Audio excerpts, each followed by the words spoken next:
Hello, my friends. Today, the situation on the front remains tense.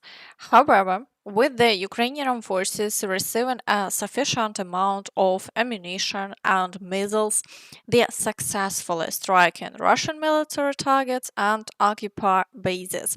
As a result, losses in the Russian army are starting to increase. Yesterday's strikes on Crimea and the destruction of air defense systems may indicate that a significant preparation is underway for missile attacks on the Crimean Bridge. The fewer missiles the Russian intercept, the better. So the air defense in Crimea needs to be eliminated, which the Ukrainian side is currently doing very successfully. Today, there are even reports that air defense personnel of the Russian armed forces have been ordered to evacuate their families from Crimea, and Atash reports this. Let's read. An agent from Atash, embedded in an air defense unit stationed in the village of Osovene in Crimea, reports receiving a recommendation from commanders to start evacuating their families to military towns in the southern military district. This development coincides with the relocation of air defense systems to the Belgorod region, which creates a security threat in Crimea, leaving it without adequate coverage. Simultaneously, the Russian armed forces are creating new mobile air defense groups to combat unmanned aerial vehicles using Zu-23-2 systems. This indicates a strategic rerotation and preparation for new challenges in defense, while the primary focus shifts away from Crimea. Okay, very good. Now let's take a closer look at the situation on the front line. We'll start with the Kharkiv direction. Here, the number of shelling is not decreasing. The occupiers are striking both Kharkiv and the frontline territories. At the same time, the situation with offensive actions is practically unchanged. The Ukrainian armed forces continue counterattacks in the area of the village of Hlyboke. There are unofficial reports that the Ukrainian armed forces may have already managed to liberate this village, but we await official statements and map updates. But it seems that the Russian forces have suffered a complete failure here, which is certainly encouraging. In Vovchansk, street battles continue.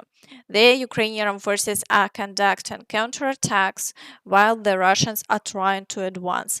However, their success appears to be on the side of the Ukrainian armed forces. After pushing the Russians back, there have been no new changes along the front line, but the shelling continues as before, and the situation remains, of course, extremely tense. In the Kupiansk direction, the occupiers are continuing their attacks on Petropavlivka, attempting to break through to Pishchane. And there are reports of new offensive actions towards Stepova Novosilka. This village is being shelled with caps. However, the Russians haven't been able to change the front line, and the Ukrainian forces are holding their defense. In the Svatove area, today the occupiers are launching attacks on Berestove, and the front line continues to experience shelling. Further south, battles are ongoing around Druzheliubivka, and attacks on Hrekivka persist. Despite their continued activity, the Ukrainian forces are successfully repelling all attacks, and the front line remains unchanged.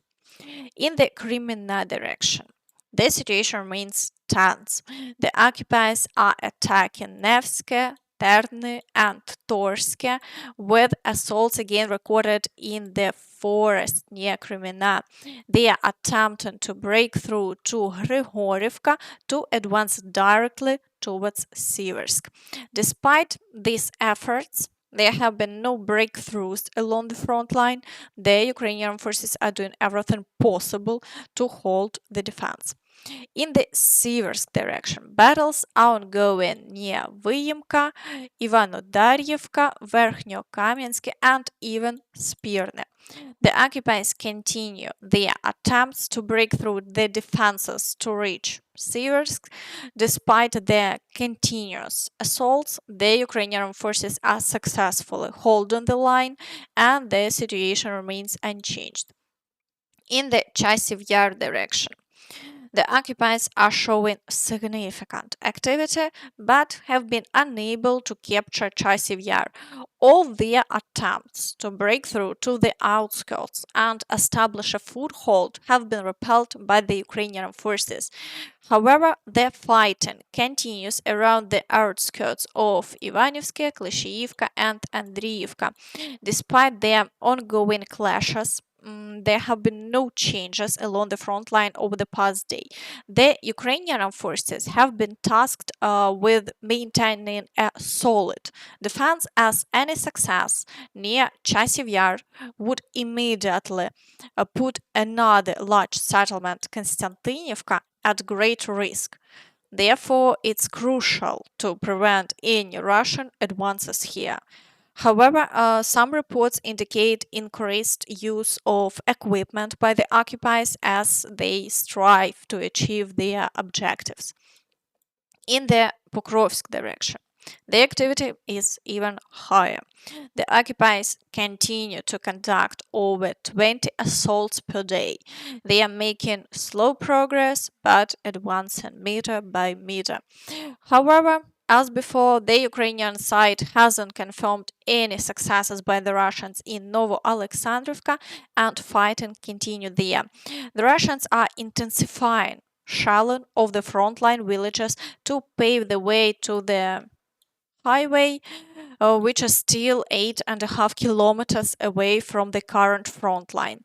Additionally, they are moving towards Novohorodivka, with 13.5 kilometers remaining to the outskirts of the settlement. The occupiers are also continuing their attacks on the villages of Yevhenivka. They are making attempts to break through near Novopokrovsk and also Yasnobrodivka. They are making attempts. And the situation near Karlivka is challenging as well.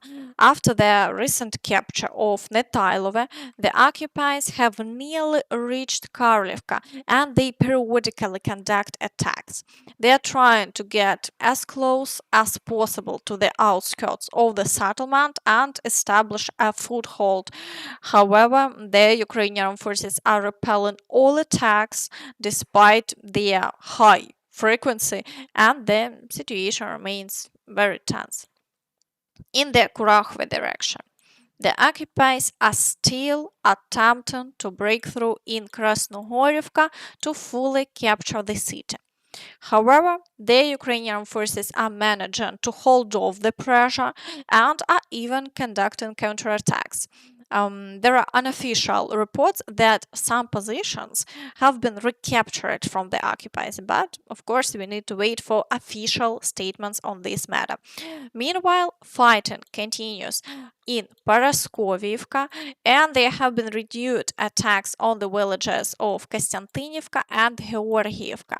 Despite these continuous assaults, there have been no changes to the front line over the past day, and the battles are ongoing. In the Vuhledar direction, attacks on the village of Vadiane have resumed, and the fighting around Staromayorsk continues, despite the Russians claiming full control of the village yesterday. But we will have to wait and see how the situation develops. For now, the battles are ongoing.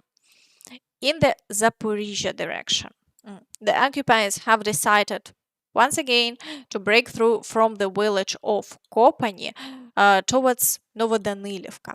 However, the Ukrainian forces are pushing them back in the fields very far from their intended targets. As a result, the front line has remained unchanged over the past day.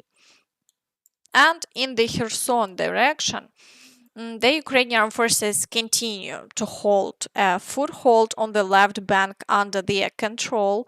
The Russians are still trying to force the Ukrainian forces out of this foothold, but it's clear that they are not succeeding as the front line hasn't changed over the past day. Shelling of the right bank continues at the usual intensity. Meanwhile, Russian military correspondents who are attempting to convey the truth report that the Ukrainian forces remain in the village of Krinka. Now we want to dispel the insinuation about the enemy being driven out of the village of Krinka. Firstly, if the enemy had truly been driven out of Krinka, there would already be photo and video footage with our guys in Krinka, which would allow for geolocation. Secondly, in this damn Krinka, people like Solovyov or Slatkov or someone else from their pool would have rushed to show off. And thirdly, the Minister of Defense would have already announced that the village of Krenki was liberated, but for some reason they are not doing so. Perhaps they are mindful of Andrei Removich's words, "You can make mistakes, but you can't lie." And how many times have they liberated this Krenki on the internet? And the same thing is happening now. Okay, and that's all from me. So please don't forget to like this video, subscribe to the channel, and hit the notification bell to stay updated on all the latest news. Thank you for watching and see you next time. Bye bye.